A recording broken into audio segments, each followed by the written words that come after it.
નમસ્કાર મિત્રો, વિડીયોમાં તમારું સ્વાગત છે। ઉત્તરાખંડમાંથી ભૂસ્ખલનનો એક ભયાનક વિડીયો સામે આવ્યો છે, જેને જોઈને તમે પણ ચોંકી જશો। ઉત્તરાખંડમાં ચમોલીમાં બુધવારના રોજ એક ભૂસ્ખલન થવાના કારણે બદ્રીનાથ હાઈવે બંધ થયો હતો, જેના કારણે વાહનની અવરજવર પર ઘણી મુશ્કેલી આવી હતી। આ મોટા ભૂસ્ખલનને ચમોલી જિલ્લાના પાતાળગંગા વિસ્તારમાં થયો ત્યારે 37 સેકન્ડના વિડીયોમાં પહાડનો મોટો ભાગ તૂટીને નીચે રોડ પર પડે જોઈ રહ્યા છો। લોકો ગભરાઈ ગયા હતા અને બૂમો પાડતા નાસતા ભાગતા જોવા મળ્યા હતા। ત્યારે સમાચાર એજન્સી દ્વારા જાણ કરવા મળી કે વિડીયોમાં પર્વતનો એક વિશાળ હિસ્સો ધડામ કરીને જમીન પર પડ્યો હતો, જેમાં રોડની બંને બાજુના લોકો દેખાઈ રહ્યા છે। આ વિડીયોમાં પહાડનો મોટો ભાગ પડવાના કારણે બદ્રીનાથ નેશનલ હાઈવે બ્લોક થઈ ગયો હતો।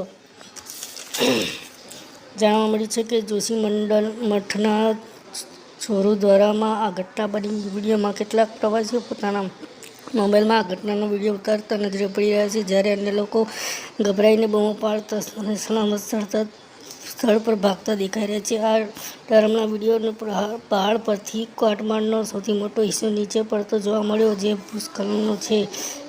સોશિયલ મીડિયામાં પણ આ વિડીયો ખૂબ જ વાયરલ થયો છે। ત્યારે ઉત્તરાખંડના પોલીસ અધિકારીએ સમાચાર એજન્સીને જણાવ્યું હતું કે બદ્રીનાથ નેશનલ હાઈવે પર પાતાળગંગા લમાસી સ્થળ પર ભૂસ્ખલન થવાના કારણે રસ્તો બંધ થઈ ગયો। આ ભૂસ્ખલનના કારણે બંને બાજુના રસ્તાઓ પર વાહનો અને સેંકડો લોકો ફસાઈ ગયા હતા, જેના કારણે બદ્રીનાથ નેશનલ હાઈવે બુધવારથી બંધ થઈ ગયો હતો, જેના કારણે અધિકારીઓનું કામ વધી ગયું હતું। દોસ્તો, આ તો આજનો વિડીયો લાઈક અને શેર કરો। ધન્યવાદ। આપનો દિવસ શુભ રહે।